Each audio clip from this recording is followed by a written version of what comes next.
Hey everyone, I am Shanika Casimir, a professional bridal makeup artist, and welcome to my signature glam. This is a look that has been made by 10 years of brides expressing and wanting this. They say, Shanika, I want to look like myself, but I also want to look glam. So let's get started. I started out this look with cleansing off the surface of the skin. This is so crucial in a long wearing look. Wedding days are super long and they're full of emotions, so my brides are going to express that emotion on their face. By cleansing off the surface of the skin, it really does give the makeup a chance to be long wearing. I started with a micellar water. I went in with a even more hydrating essence, and now I'm going to moisturize that skin. The ultimate goal with skin prep is to make sure that the skin is cleansed and that the skin is also moisturized and it is prepping for a long wear application. That long wear application doesn't just stop at the actual face.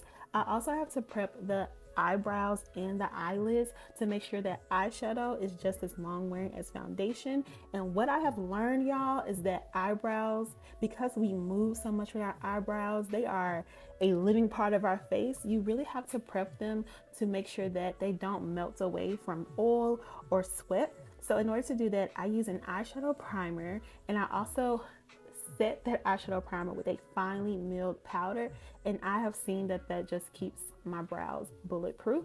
I'm going in with two colors of pencil. I love a balance of a sculpted brow, but also a little bit of that natural fluffiness that we can kind of see through the hairs of the brows. So I use a darker brow pencil at the tail to really give you that lifted and sculpted look. But in the front, I use a lighter brown because I really want it to look, you know, natural, fluffy, romantic. I don't want to pile too much product on the brow, and it also can tend to break down or look shiny more when it's too heavy. Here's the sculpting part of the look. By using a lighter concealer, you mimic a more freshly groomed brow. This also plays into photography on your wedding day. And as a bridal makeup artist, I am thinking about your makeup in a 4K sense with a camera, but also in person. So there's a fine balance of the right amount of makeup and the right colors of makeup. By using again that lighter shade, it really makes the darkness of the brow pop even more. This eyeshadow combination that I'm using in this color is also going to be brought onto the eyelids as an eyeshadow base, and it creates a blank canvas for me to really get the shape, because I do like to go in and contour the eye to get the perfect shape. And it also helps that eyeshadow to stay in place a lot longer. As women of color, sometimes our brows can naturally be a little bit darker, and that darkness can affect the color, the saturation of our eyeshadow look. So by doing this, I have noticed that it tremendously helps in having that eyeshadow pop. And I believe in duality. So whenever I use a cream, I go in with a powder to set it to make it even more long wearing. I am taking a cream concealer. Yes, this is a concealer in a deeper warm shade to really sculpt out the eye. Dominique, who is actually one of my 2021 brides, she has a very large eye space, but I don't want it to get lost in photography. So I wanted to really emphasize her deep crease and bring it up a little bit more so that when she's looking straight forward at the camera or when she's looking straight forward at her groom, that you can see all parts of the eyeshadow look. Now I'm going in again. Remember, I said duality. Whatever I do in cream, I set it with a powder. And I'm going to emphasize that warm brown by using some warm brown eyeshadows. I'm also going to add a little bit more of that depth to accentuate her crease by using a mixture of like it's really dark brown and a little bit, just a tiny bit of black to give her that romantic, sultry smokiness on the outer V. And this is a process. So I'm going to build up those dark colors. It is very important not to go in with your dark colors full force. You want to lightly add those colors. It's a lot easier to add depth and darkness than it is to take it away.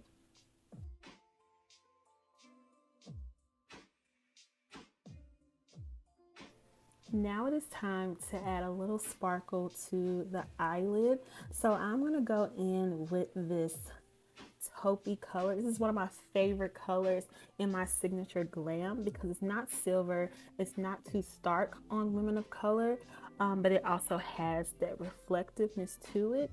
So I'm using an eyeshadow powder right now, and I am really sculpting out that eyelid. Remember, I told you that I'm thinking about my bride's makeup full experience and how it comes across on a camera and how it comes across in person. So because this is so reflective, it does make the eyelid look a lot larger, and that contributes to, no matter what the position of her eyes, if they're open, closed, you can still see this eye makeup. So I'm going to go in and make sure that I'm laying it exactly where I want it to go. I don't want to bring that shimmer up to her eyebrow. That can look outdated. I want to make sure that it's only on like the ball of her eyelids, because lifted areas of our face tend to reflect light a lot more. To contrast the lightness of that eyeshadow shade, I like to go in and redo some of those colors that I've laid on in the crease. And anything that you put that's light and dark, they're going to complement each other, on a contrast. So I like to go in with those same colors, and they're going to appear a little bit darker because they're layered and it's up against that reflective color.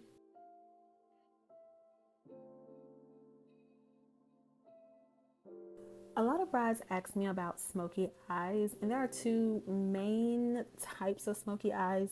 This particular smoky eye is more smokiness on the outer V or the outer corner, versus that all over smokiness that can be on the eyelid. It's like a deeper color that blends upward towards the brow and gets a little bit lighter. So I wanted to share that so that when you talk to your bridal makeup artist, that you know the difference and you can better express the type of smokiness that you want. So again, this is more of like smokiness, or the darkness is on the outer V. Now we're going to go in and we're going to amplify that shimmer. I'm taking a liquid eyeshadow on top of that powder eyeshadow just to give a little bit more of a sparkle. I like to take it from my hand. It's more sanitary, but I feel like I have more control of that liquid, and I really want to capture it in the center of the eye and also that inner corner. The sparkle on this is just phenomenal and it's beautiful. Most venues are not brightly lit, so when you have just a little twinkle or sparkle, it just catches the eye. And because it is a micro shimmer, it's not a chunky glitter, it also looks beautiful on camera.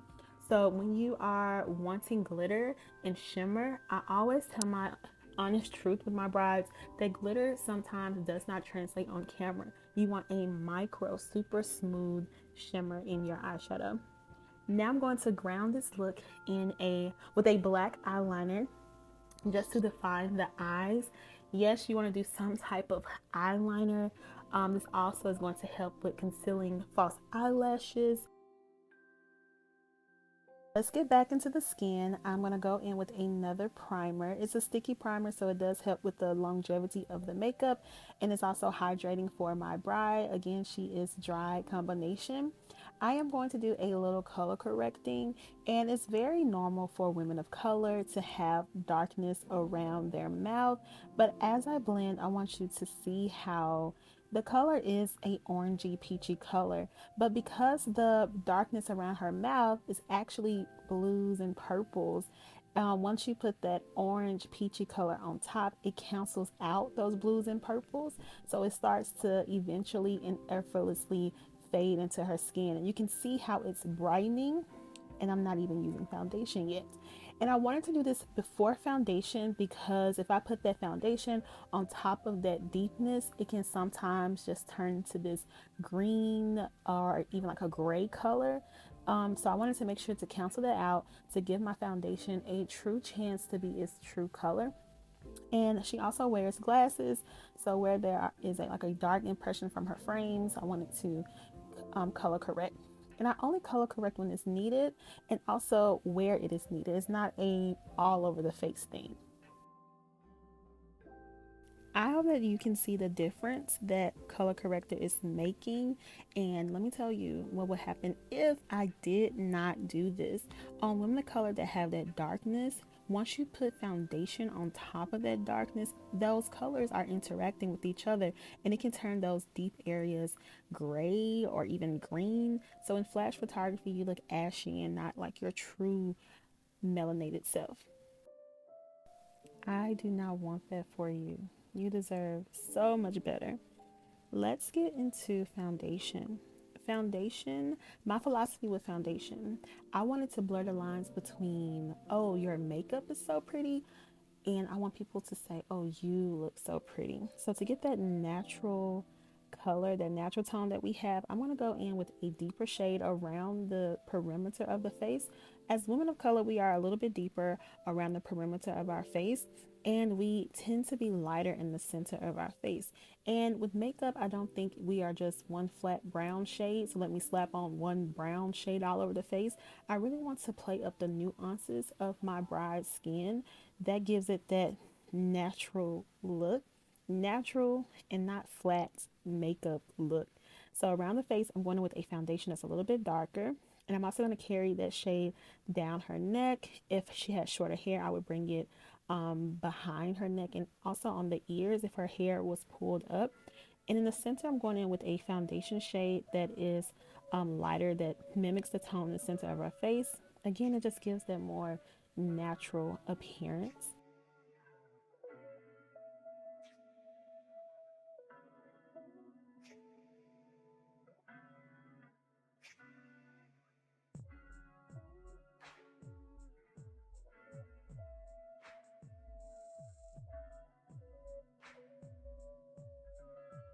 So now I am going to press and blend those two colors together. First starting where I want the product to stay and blending it down into that deeper shade. And you're just going to see how expensive the skin as I build the layers of it. Again, don't forget to go under the neck. And I'm also going to say this to makeup artists, but after a trial, make sure you check to see how that makeup photographs when you're looking up, when you're looking down. Your makeup look is a 360 experience. So you want to make sure that that part is not neglected. How does it blend into your chest if you're going to have your shoulders and chest out in your wedding dress? Oh, gorgeous.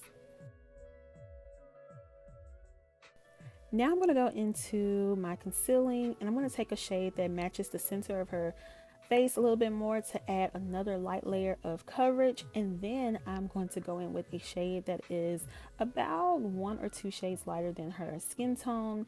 And I am intentionally placing this in the centermost part of her face.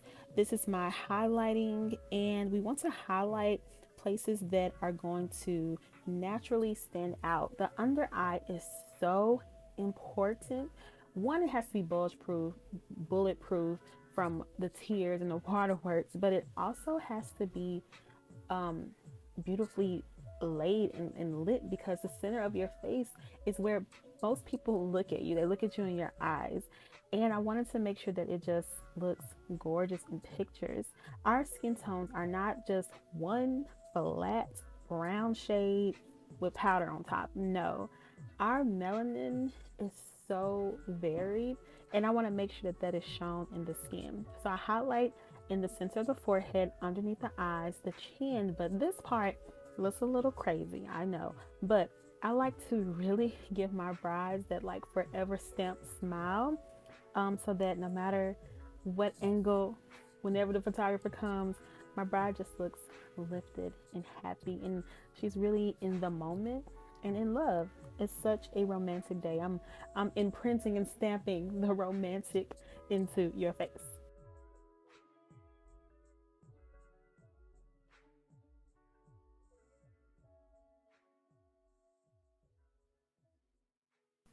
And remember, when you put light and dark together, they're going to accentuate the other. So, by placing this lighter concealer underneath the eyes, the forehead, where I've placed it. It also helps me when I do go in and contour next to know exactly where I want to lay my blush, where I want to lay that contour. And I'm very intentional about where I put concealer. I'm just not smacking it in the center of the face.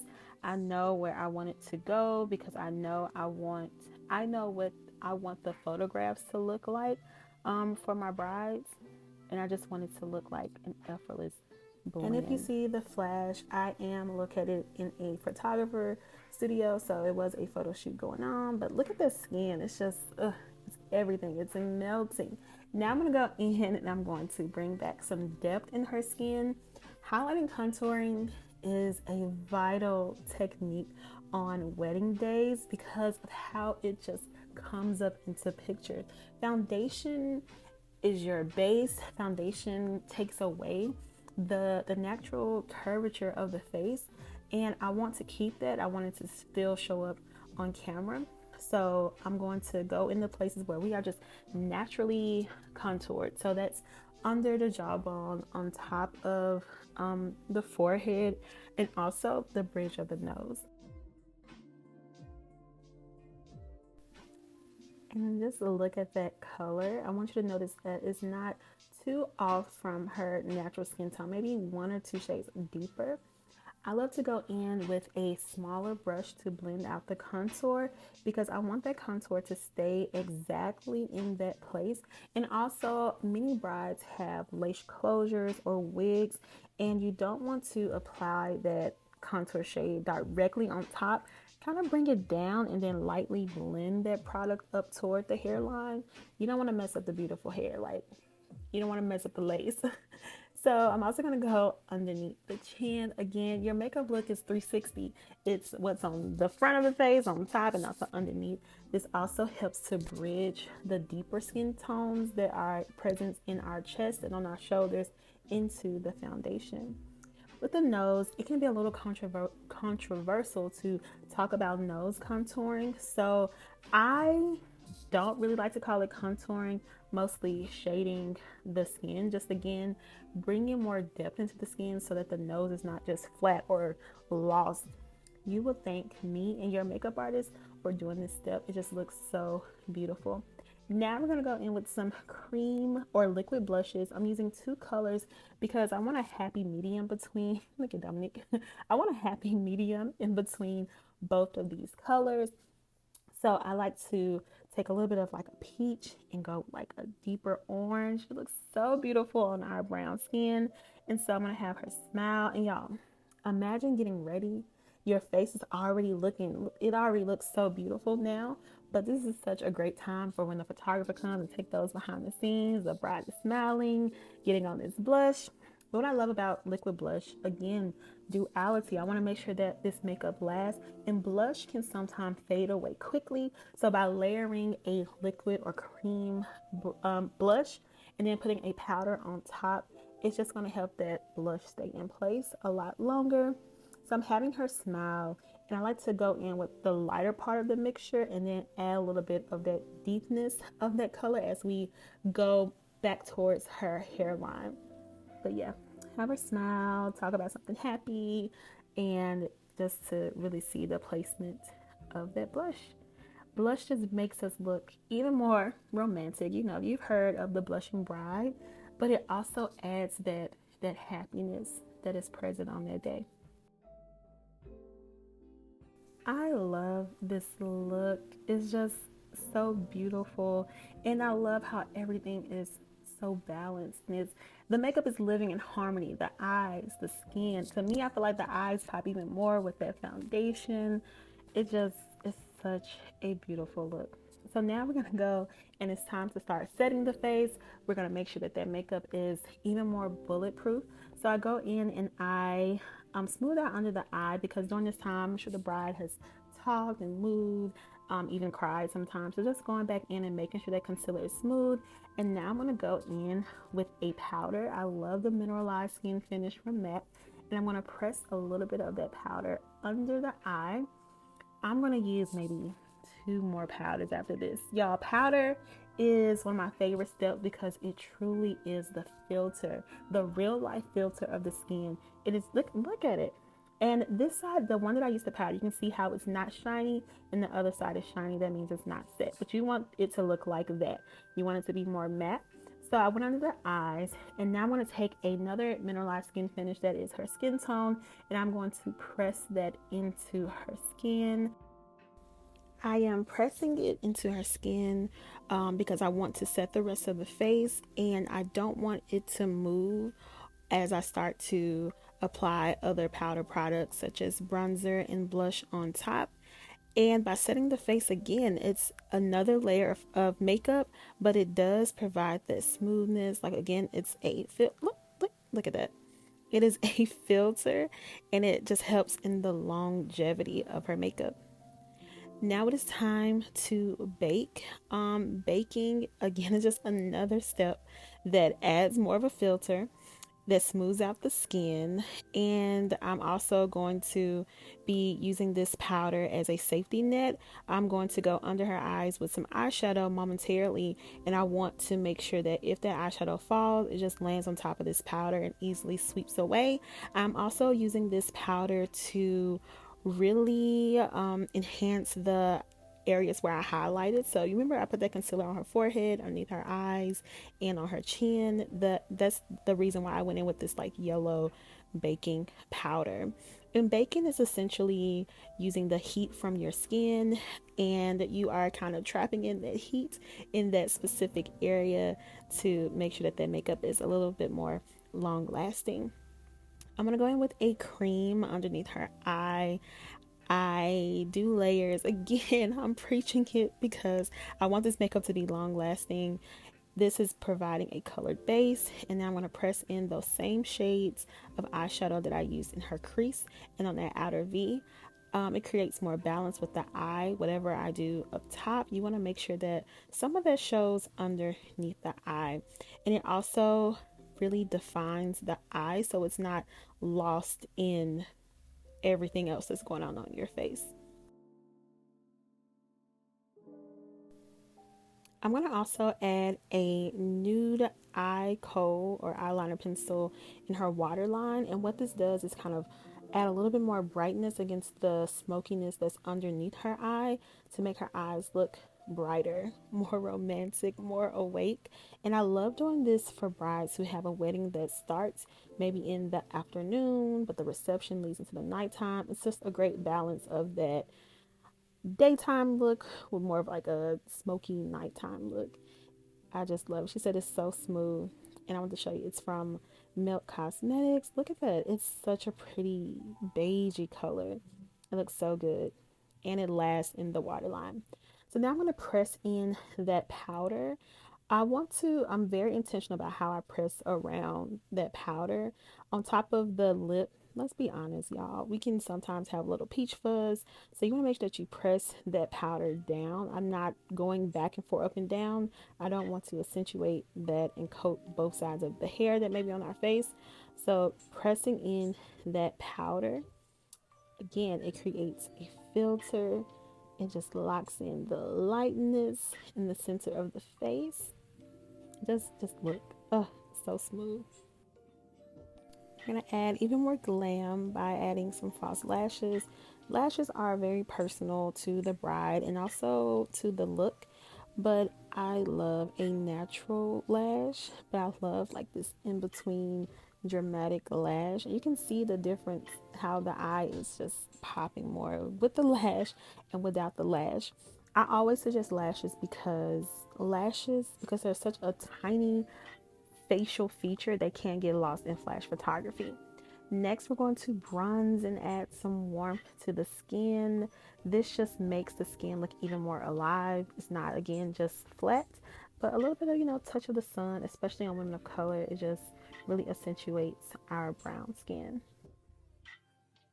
I bronze under the cheeks, on top of the forehead, and also bring a little bit under the jawline, those places where I contoured. And these are places where sunlight would naturally touch our face. And this phase of the makeup application I call the finishing touches, when I start to add the layer of powder products. But I like to have her smile because I really want to hug her smile again, just lifting up the face. I know you know this because you're planning your wedding, but details really make a difference in the experience, in the overall outcome. So, taking a little bit of that same powder, but maybe like the lighter shade in that powder, and really accentuating the nose and connecting that nose to the front of the brow really does amplify and enhance this look even more. I really hope that you have taken something away. Look at how gorgeous this look is coming all together. All of the products will be in the description box in case you miss anything or you're interested in a certain product. So don't worry there. I'm using waterproof mascara to marry her natural lashes into her false lashes. Her lip combination will be again in the description box, but it is a nudie peachy look, which is so true to my signature style. And I'm going to go in with a brown liner just to help that lip color blend into her skin tone. I love new juicy lips. Again, it just adds to the overall look and how everything is working all together. Dominique has drier skin, so she can get away with a lot more highlighter than I would use on a bride that has oily skin. So I'm placing it on the tops of her cheek, on her nose. These are places that light naturally hits the face. I'm also going to use a little bit of it underneath the brow bone, and I'm just going to add that little pop in the inner corner of the eye. And I want to finish the look off by just going up into her brows and just touching them up a little bit. And that is the finishing details of this look. I hope that you enjoyed. Please subscribe. If you are looking for a bridal makeup artist in the Memphis, Tennessee area, my information is below. But I'll see you in the next video with the next bride. Bye.